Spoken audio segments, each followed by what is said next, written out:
The broadcast is now starting. All attendees are in listen-only mode.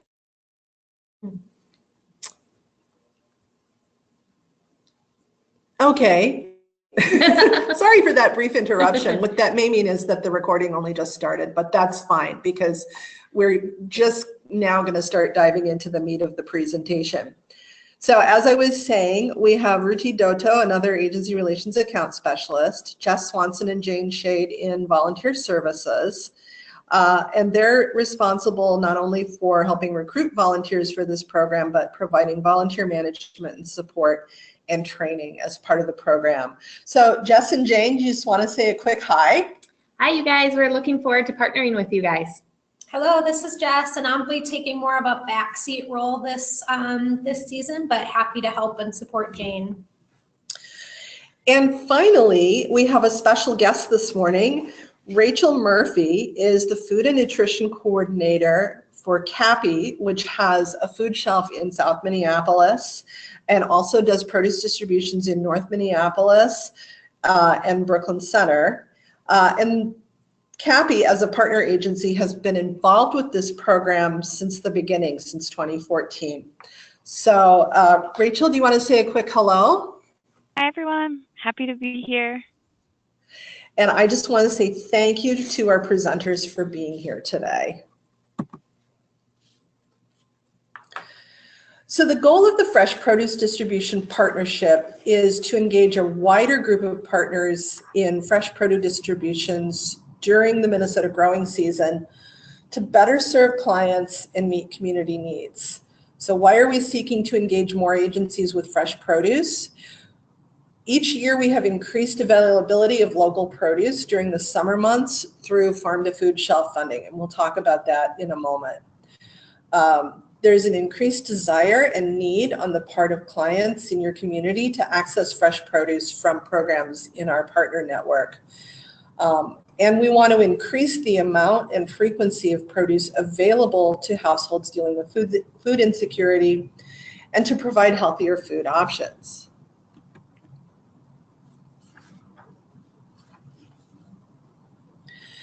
Just to illustrate the changes in the amount of fresh food, including produce, that we've been distributing through Second Harvest Heartland, we have good data from 2008 to 2016, and you'll see from this chart that over half of the food we've been distributing is fresh, and this includes a significant amount of produce from a variety of sources, including Minnesota growers.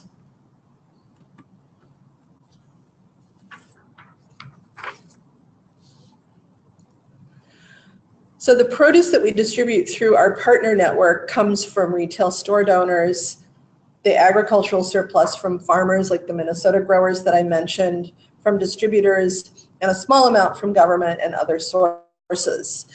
As you can see, the agricultural surplus is a huge chunk of the produce we're receiving, and about half of that is part of what we call Share Fresh Minnesota, produce that comes from Minnesota farmers and is distributed to partner agencies in Minnesota.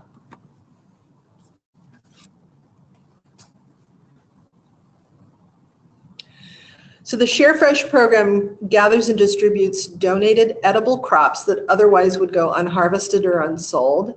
For example, back in 2015, there were already 9.8 million pounds of produce that were collected. Under Farm to Food Shelf, this is a biannual appropriation from the Minnesota legislature, which we will be using again this year. This helps encourage farmers to donate by helping offset the costs of harvest and packing. So they're donating the food outright, but we're hoping they don't have to incur additional costs in terms of harvesting and prepping it for us to pick up or get delivered. So if any of your partner agencies have already been involved in receiving produce, much of the produce that you received for the past few years has been a direct result of farm to food shelf funding. Due to a really excellent response of the growers, in the first couple of years of this program, we spent all of the farm to food shelf funds ahead of schedule. And we worked with we've been working with the Minnesota legislature to get additional funds each year.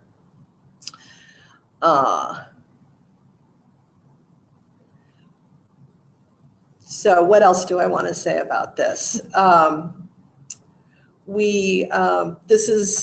This has been a very valuable source of funding, and so we will continue to work hard to secure this funding each year. And last thing I'll say about that is your voice is really important, so stay tuned if we reach out to you for more information about ways that you can help us continue to get the farm to food shelf funding. So why do we have the Fresh Produce Distribution Partnership Program for agencies? This goes back to a time when we solicited some feedback from you in the network. And what we found out is there were some barriers to offering large amounts of produce. This is really a high volume program. And some of those barriers included volunteer recruitment, management of leftover produce, and the costs either for the handling fees on the produce or to have equipment and supplies to run a large-scale produce distribution like this. So back in 2014, we wanted to pilot a project that would explore various ways to provide support to offset these barriers. We enlisted some key partners in the pilot phase and got a lot of good feedback over the past few years. In the long term, we're really hoping to leverage the strengths of both you as partner agencies in doing the direct distributions and the expertise that Second Harvest Heartland has in recruiting large pools of volunteers. So just quickly, the history of the program, we started with just 2 partners at 2 sites in 2014, including CAPI. We did 11 distributions, and that provided over 82,000 pounds of produce, which is almost 70,000 meals out into the community. In 2015, we expanded to 5 partners at 6 sites. We almost tripled the amount of pounds or meals. And then 2016 was kind of a holding year. We lost 1 partner, gained 1, still had 5 partners in the program. What that really taught us is we maybe needed to make this a more broad application program. So in 2017, we started using the request for application process, and the program more than doubled in size. In 2017, we had 10 partners, CAP agency down in Shakopee, CAPI, Christian Cupboard in the East Metro, Little Kitchen, Merrick, Mount Olivet, Prism in the West Metro, Sabathani, SECA, and the White Bear Area Emergency Food Shelf. And so really by 2017, we were all over the metro. And if you've taken a look at the map of the eligible geography, you can see that it really does cover a wide area of the metro. We more than doubled the program again over 2015 and 2016 in terms of our accomplishments. Almost 500,000 pounds of fresh produce got distributed. And that's based on what partners reported. So that's not what we sent out, that's what actually got distributed. That accounts for well over 400,000 meals out into the community, which each distribution, each of these partners serve between 100 and 200 families at each event. This means those families got healthy fruits and vegetables to take home.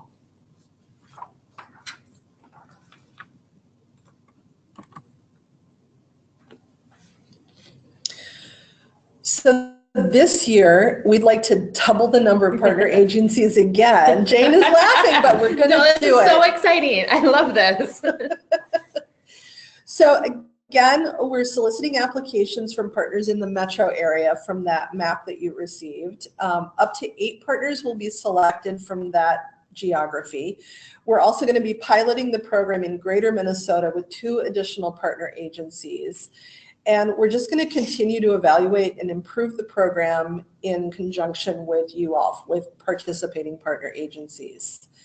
So another question that comes up internally as well as with the partner network is, how is this program different than just setting up a produce distribution at your agency. Many partner agencies already do that. They're not part of this fresh program. The difference here is that Second Harvest will offer additional resources to remove some of those barriers that were expressed by the network before, barriers to starting up a brand new program. So for agencies that are awarded the grant and become involved with this program, there will be funds of up to $1,000 available, either for supplies and equipment or to offset the costs of handling fees. If needed, we'll be recruiting and providing some or all of the volunteers, and we'll be helping with the management of excess produce that's left over after the distribution through a pickup service via our transportation department. For all partners involved in the program, Second Harvest also provides coaching and training throughout the season on the logistics of setting up a produce distribution, managing large groups of volunteers, doing outreach so you really can minimize how much produce is left over. And then in terms of the partner agency, they commit to a deeper engagement than in a more typical partnership program. So partner agencies in the FRESH program commit to a minimum of 6 large-scale produce distributions between July and October. They attend scheduled partnership meetings. This year we're going to have an orientation and training at an actual produce distribution in the beginning. We'll have a recap and debriefing at the end of the season in November.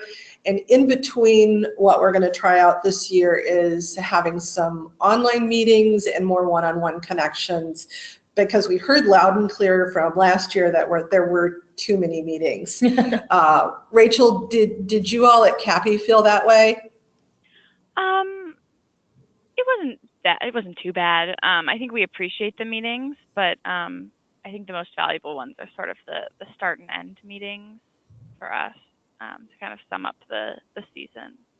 Good. That kind of echoes what we felt and what we thought we were hearing from other partners in the program, is fewer meetings might be better. Yeah, quality over quantity.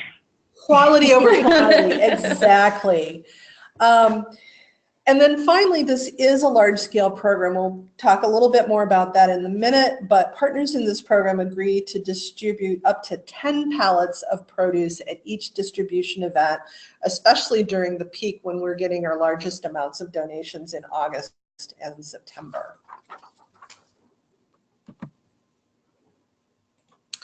So again, here's a map of the eligible area in 2018 for the application. And we are already in discussion with a couple of other partners in greater Minnesota.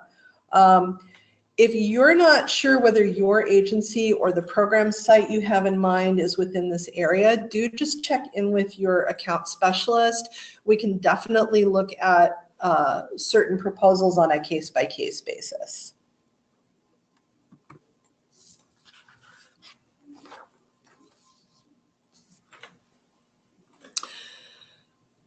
So as I said, we are going to use a request for application process again this year, and we'll be selecting up to 8 additional partner agencies from the Metro to participate in this program.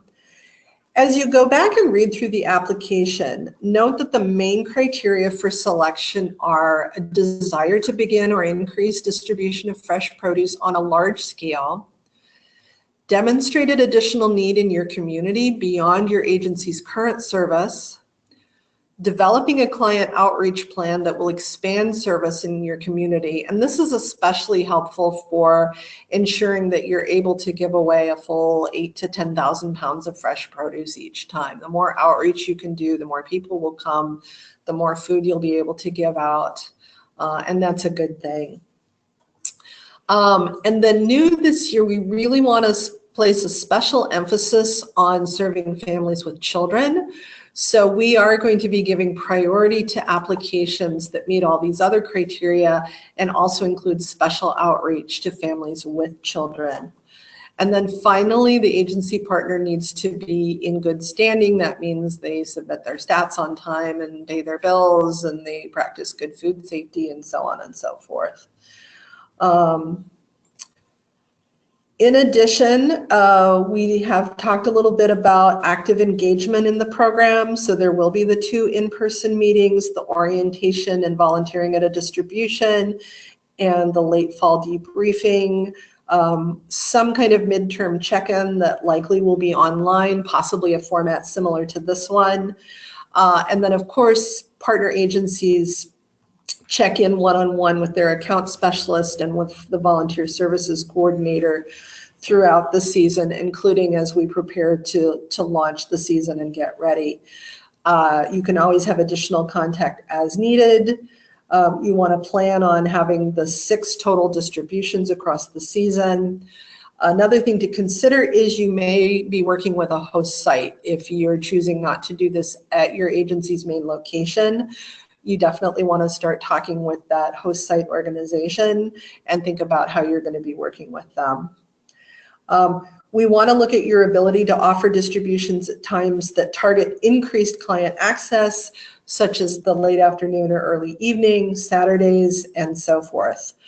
And then we're really going to look at willingness to consider this a long-term program. So after the additional support from Second Harvest ends, this would actually become an ongoing program year over year each season. So we will be looking at a sustainability plan for after about 3 years of additional support, including the grant, some volunteer recruitment and training around volunteer management, and the pickup service.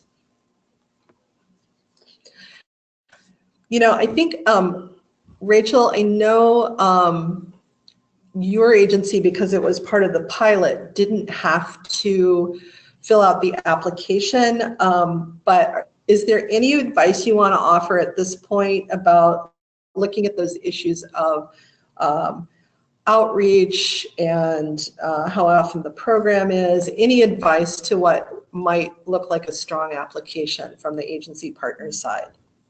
Yeah, I mean, I know something for outreach that we've talked about is going beyond sort of like word of mouth and clients, so like reaching out to local organizations or flyering in the neighborhood. We've benefited from one of our sites that's very visual, like visible from the street, on a busy street. So a lot of neighborhood people would be like coming or going from the bus stop or in their car, and they would see it. And so we got really lucky in that way. But thinking about like who are the people that you're not reaching right now who could benefit, and then like tailoring the outreach to them. And being prepared to do that, because that's something that we kind of have had to develop in the past couple of years, figuring out the best way to do that. So in terms of outreach, that's probably what I would advise. That's great advice, Rachel. Thank you for sharing that.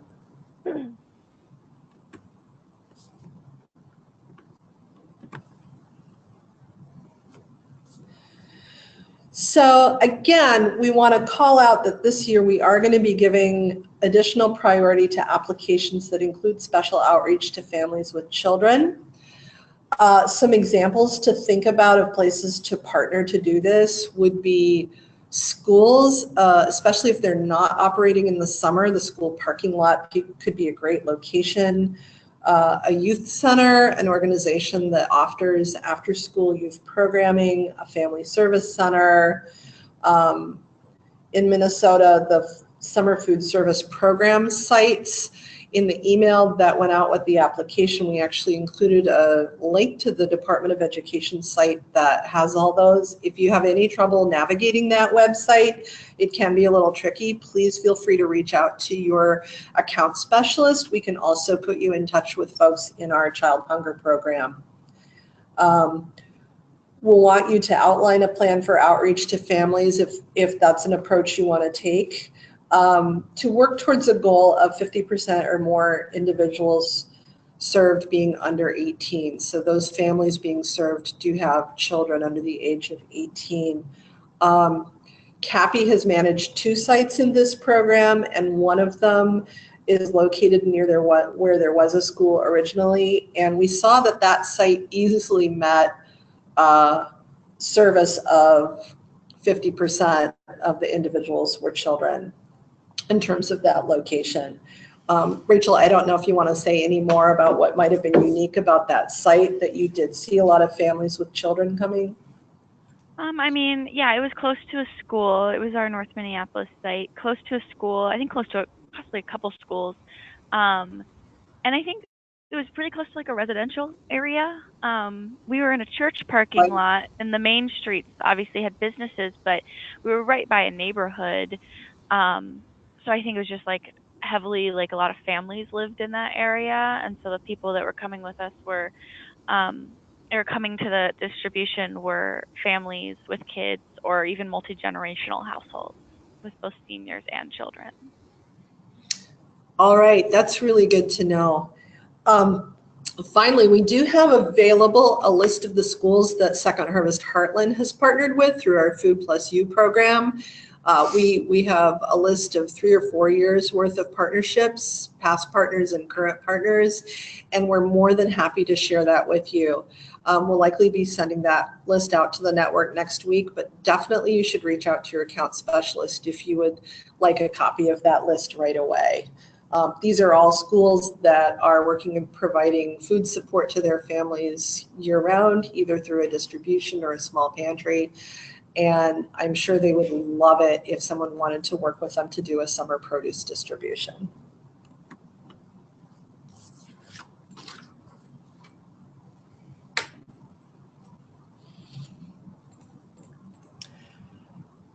All right, I'm just going to go quickly through some of the other expectations once agencies are selected for the program.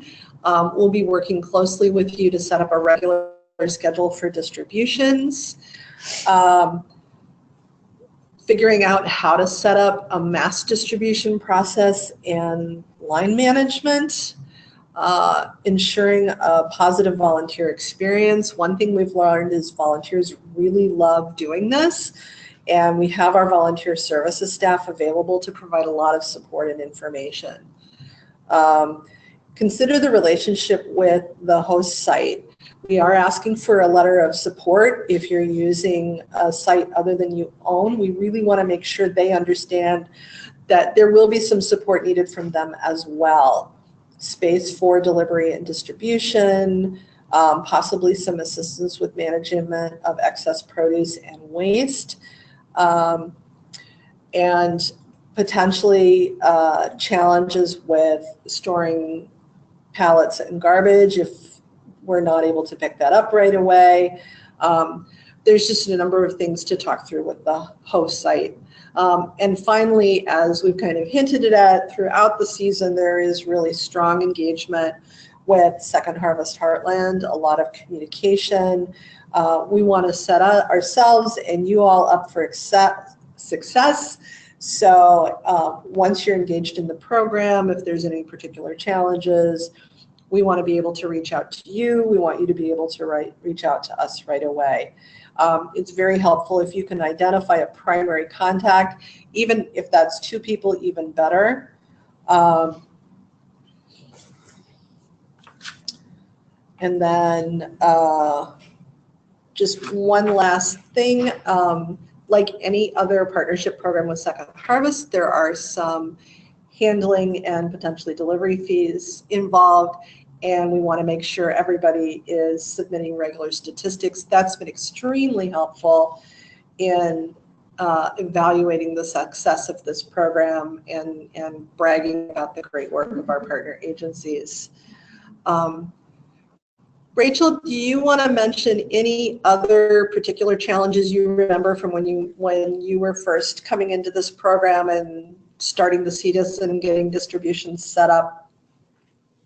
I mean, I think you've pretty much hit it, you know, having a site and knowing how the line will go through and be set up, and figuring out what sort of setup works for your site, and what type of distribution, like how you handle the distribution. I think everyone does that a little differently, which is kind of nice because then you figure out what works for your site and the people in your community.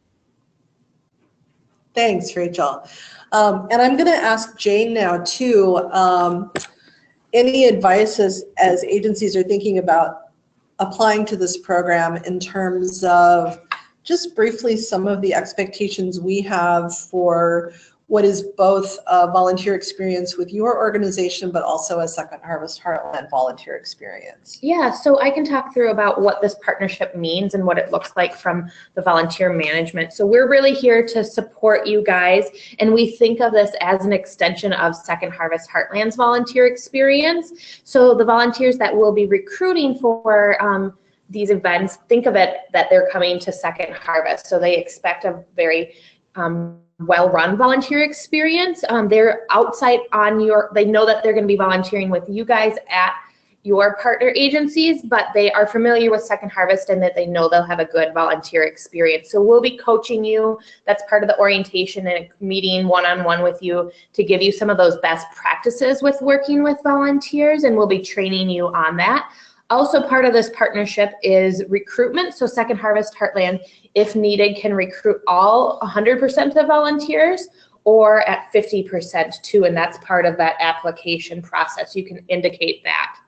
So 100% is 18 to 20 volunteers per event, and then 50% recruitment is 10 to 12 volunteers, and then you guys would be supplementing with your additional volunteers. So we'll be doing that recruitment and then be providing you those volunteers. And so those volunteers most likely will be individuals and then corporate groups, small groups like that. We do offer this opportunity up for youth. It is summer and we get a lot of families wanting to volunteer, and we will support you on how to work with youth volunteers, but we require the youth to be 13 or older. We feel like that age and that maturity level would be able to do more one-on-one. So less likely that you'll be getting a youth group, but more one-on-one with a parent or a small group of youth. And we have clear chaperone guidelines and expectations and ratios, things like that. And then throughout the program, we're here, and I'm here to support you through volunteer management questions, navigations, anything that comes up, we're willing to troubleshoot with you. We're really just here to help you provide an excellent experience for our volunteers.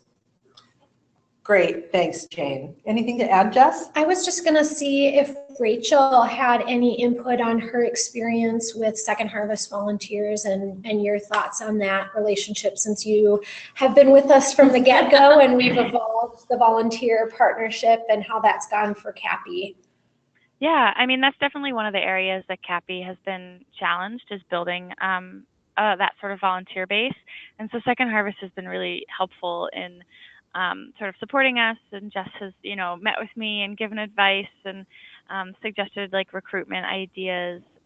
So that's been really positive. And they definitely, help make sure that we help give the volunteers a good experience. So we're able to train the volunteers effectively and, just make sure that everyone has a really great experience. But that's definitely an area that we've been challenged, and I think have really worked on growing in, and Second Harvest has really helped and been supportive of that. Great, thanks, Rachel.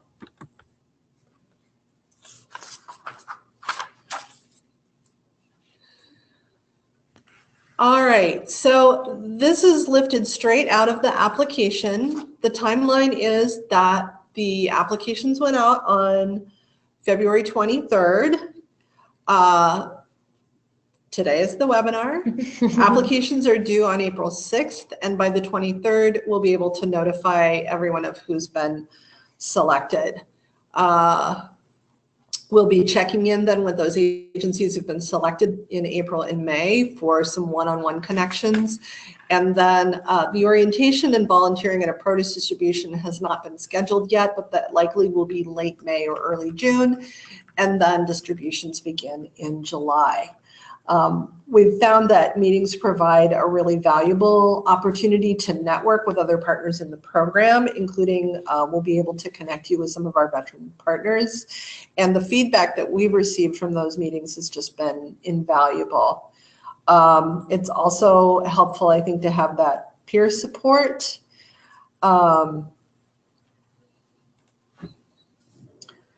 Just some notes on the time involved in each of these phases. During distributions, you want to think about your agency see staff or lead volunteers being there before and after typically a 3-hour volunteer shift, maybe about 5 hours. The orientation and volunteering is likely going to be a kind of long day. We'll give you as advanced notice as possible on that date. We actually hope to have that nailed down very soon. Otherwise, the orientation portion is likely to be about 90 minutes, and the same for the debriefing. Think about your own internal meetings and prep work as you think about how to manage your time over the season.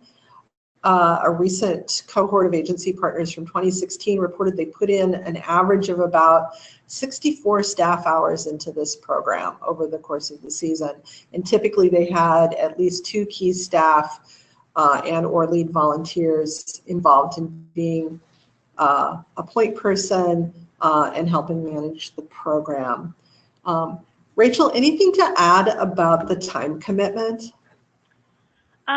Yeah, I mean, think about it when scheduling your the times. We had an issue a few years ago where we realized staff weren't getting a lunch break, and volunteers were working through a lunch break or through lunchtime because of when the volunteer shifts were, and so then staff would have to be there for the delivery before the volunteer shift and then after the volunteers had left. And so we shifted our times around, and for that summer made sure that we had snacks on the ground so people were eating. So I guess think about the time commitment when scheduling your times and make sure that you accommodate those sort of needs. And yeah, we always had at least 2 staff, usually 3 or 4 food shelf staff on the ground to help with translation and volunteer management and just basically running the program, because we had less recurring volunteers. When we had volunteers that would come multiple weeks, we were able to give them a little bit more of a lead role, and that was really nice. Good. And Rachel, how much time would you say your staff spent outside of the distribution dates and the meetings at Second Harvest? Outside of the distribution dates and the meetings. So what additional time would you say your staff spent either total across the season or kind of week in, week out, in addition to the hours you would spend at the distribution and at Second Harvest meetings? I mean, a fair amount. It wasn't too much. I mean, I would attend the meetings, and we would hold staff meetings every so often throughout the season to check in about how things are going. And at the front end, we would do sort of a training meeting to talk about how things were going to go that year. And then a wrap-up meeting at the end of our own. But other than that, it was mostly the day of, so staff would sort of know the time that they needed to arrive, and then would stay a little bit after to make sure everything got cleaned up okay. But the planning was mostly a couple hours a week, maybe, of staff time, just to make sure we had everything printed, everything organized and ready to go, and then making sure we had all the statistics entered into the computer. So maybe, I don't know, 2 hours a week. I don't know for sure. That would be a guesstimate, I guess. A guess is just fine. But what I'm hearing in your tone is it didn't feel like a lot of extra work. It was just kind of, here's another program we're managing, and this is the time we're putting into that. Is that Yeah, I think for me it was if we're having them on Thursdays, right? So then Wednesday afternoons, I would just make sure that everything was ready to go and work with all the staff to be okay, everything's in the van, we have all the papers printed. And then on Fridays, I'd have an intern enter, scan in the sign-in sheets and enter in the data. And so, that would take a little bit of the intern's time. And so there's sort of the bookend of time, but it wasn't overwhelming, I guess, in my experience. Great, thanks. And I'll just note for our participants that CAPI does both of their seasonal produce distributions off-site. So the time commitment might actually be a little different for a partner that's doing the program at their own main site. And then I'm glad you mentioned interns. Jess and Jane, is there any kind of coaching we can provide to help partners hire interns? Yeah, I mean, we can definitely help you think and brainstorm some tasks or how to keep them busy. We can't commit to helping recruit for anything outside of regular distribution volunteers, but thinking about what are those program pieces and are there additional ways that a skilled volunteer or an intern can be adding capacity to your program so that you specifically aren't spending the time on it, but an intern or somebody else is. Entering that data is a great volunteer opportunity. I would say if you're looking for that intern, making sure that there are learning components, so maybe they're helping on the organizational end and implementation pieces as well, and getting to take ownership. I feel like Cappy, Rachel, was it your first year that Cappy had a Vista do the program, or second year that Cappy had a Vista that was in charge of running the program? I feel like there was a non-staff member that was doing something too. So I think our first year was probably a public ally. Okay. So AmeriCorps, working with our food shelf coordinator to get the program up and running. And that's actually how I entered the program as well, was as an AmeriCorps member. Yes. So I took over when he left. So that's sort of how I started. And yeah, I think that was a pretty good activity for a AmeriCorps person in terms of like actually running the program or assisting in running the program, because there's a lot of learning opportunities there, and there's multiple weeks of it, so there's ways to work on improvement and things like that. And interns, we've also used Step Up Youth for like the really basic things, not like running the program, but helping like getting papers cut or, printing like recipes or things like that, using Step Up Youth to do that sort of work.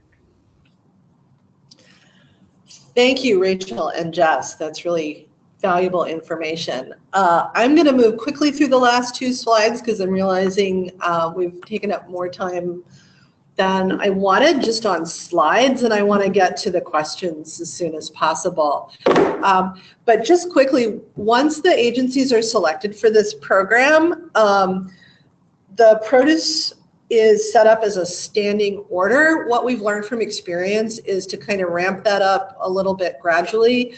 So the first one or two distributions in late July, early August would be about 6 to 8 pallets. If your agency is selected and you feel like you want to start with 10 right off the bat, we can do that. Certainly by the time we hit what we consider peak season, August and September, we want agencies in this program to be taking 10 pallets or totes of the bulk produce from Minnesota farmers. There are handling fees of 3 cents a pound on bulk produce. There's a $40 delivery fee. The grant funds can definitely be used to offset this. The grant can also be used for supplies and equipment. And I know some agencies, in fact, CAPI maybe even did this a year or two and kind of split the funds, some to offset handling fees and others for supplies and equipment. When we've looked at past years, the total cost of delivery and shared maintenance fees for the season has typically been around $1,500 to $2,000, but there may be other costs that you want to consider. Rachel, any quick advice on managing the costs? No, I mean, we would use the grant funds for different things each year, either buying supplies or just offsetting the cost of delivery depending on our needs, and that's been really helpful.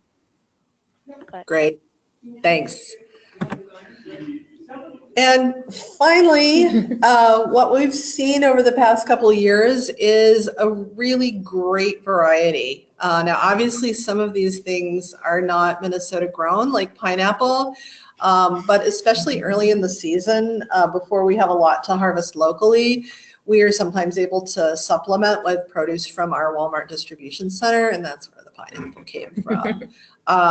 But we do pledge to try and provide no more than 2 totes or pallets of any one item. So you should always have 4 or 5 or potentially more varieties of items to offer at each distribution. All right, that's it for the slides. I am going to turn it back over to Ruchi to let us know if there are any questions, or if any participant wants to virtually raise your hand at this point, we can go ahead and unmute you and take your questions. So Ruchi, do we have any questions already submitted? We have one question, and so for those of you who may have missed my introduction, there is a question box on the control panel. The box is to the right of your screen. So if you do have any questions that you'd like to type in, feel free to do that right now, and I will pass them over to Lisa. And as Lisa mentioned, you can also click on the raising hand feature that should be on the left of your control panel. And so for the first question, we are asked, can you speak to the outstate support and, to be more specific, the volunteer support for outstate? All right, Jane or Jess, do you want to take that one? So we have a really strong reach here in the metro area, and that's where a majority of our volunteers come from, and that's where our brand is known for volunteerism here in the metro, and then some into the suburbs. And so looking outstate, there would be less of a capacity for Second Harvest Heartland to commit to a full 100% support of volunteers, and so we'd be looking to partner with you to provide some of the volunteers, but not all of them, or in addition, also help you reach out to community partners that are already in your area and help build those partnerships and help make those connections. So really outstate would be, you guys would be more of the experts, more of the taking the lead, but we can help with some best practices and help you with some basic volunteer management, but the majority of the recruitment and placing the volunteers for outstate, just because we don't have the reach out there and we don't have the volunteer pool out there, but we'd be happy to help you make some of those connections. That's why we're really considering that work with a couple of Greater Minnesota partners is really in a pilot phase this year, because we realized early on we were going to need to take a very different approach to providing volunteer support. So one of the options that's been floated in certain areas where they're active is an organization called RSVP that can work closely with the agency partner and with Second Harvest to ensure that we're able to meet the volunteer needs for starting a produce distribution in that area.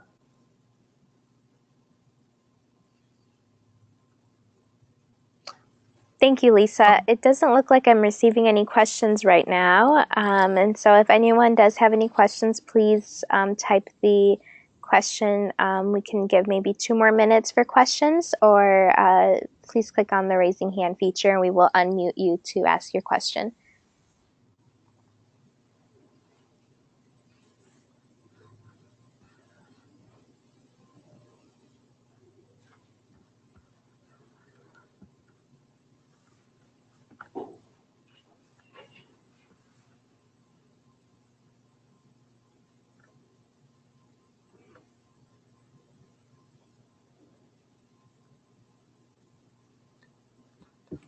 Oops. Probably everybody just saw that.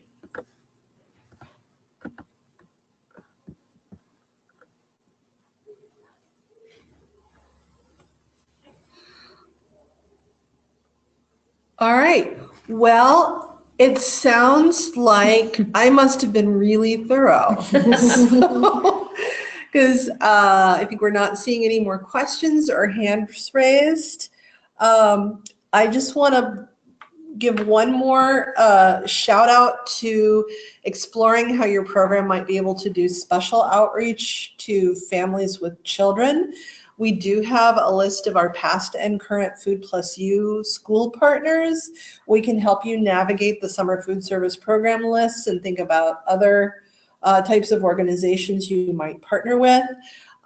If you're trying to figure out where would be a good location, We can help you with some mapping tools like Hunger Genius that help show us where there are pockets of high need, where there might be not be a lot of service out there.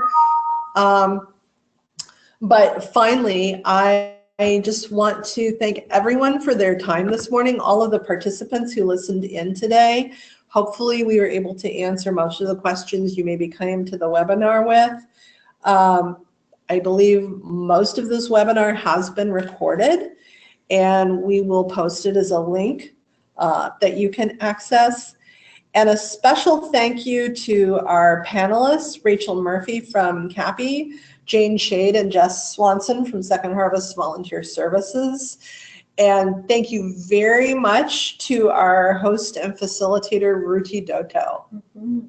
Thanks, Lisa. All right, with that, I think we'll close out the webinar. And if you have any additional questions, please do reach out to your account specialist after today. Thank you.